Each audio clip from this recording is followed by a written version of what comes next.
এই যে কংগ্ৰেছে কিবা অবজাৰভাৰ দিছে ভূপেন বৰাক সুধিছে জানো আজিও অসম বিজেপিত যদি আমি কিবা সিদ্ধান্ত লওঁ সৰ্বানন্দ সোণোৱালক আমি ফোন এটা কৰোঁ পবিত্ৰ মাৰ্ঘেৰিটাক ফোন এটা কৰোঁ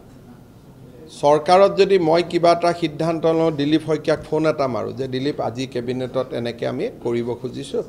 পাৰ্টিৰ কিবা ভিউজ আছে নেকি আজিৰ দিনতো আমাৰ পাৰ্টিৰ বহু সিদ্ধান্ত জ্যেষ্ঠ নেতাসকলক সুধিহে দিলীপ শইকীয়াই লয় পুৰণা যাৰ কোনো সম্পৰ্ক নাই এই যে ডাঙৰ এখন অবজাৰভাৰৰ লিষ্ট পঠিয়ালে অবজাৰভাৰখিনিয়ে গৈ বাৰু মোকে ফটো পঠিয়াই আছে কেইখন কি মিটিং হৈছে তো বেলেগ কথা কিন্তু এই যে অবজাৰভাৰৰ লিষ্টখন যে ওলালে ভূপেন বৰা কোনোবাই আলোচনা কৰিছে নেকি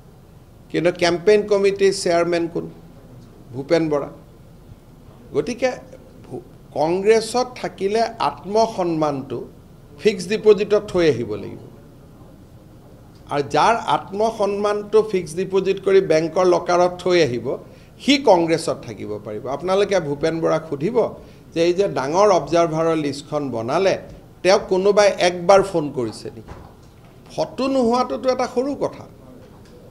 মই লখিমপুৰত অমুকক অবজাৰভাৰ পঠাম সেইটো অন্ততঃ ভূপেন বৰাক সুধিব লাগে নে নাই সেইটোতো সোধা নাই গতিকে ভূপেন বৰাই বুলি নহয় সকলোৱে তাত অপমানিত হয় কিন্তু অপমানটো খাই জীয়াই কেনেকৈ থাকিব পাৰি সেইটোৰো কংগ্ৰেছে ট্ৰেইনিং দি দিয়ে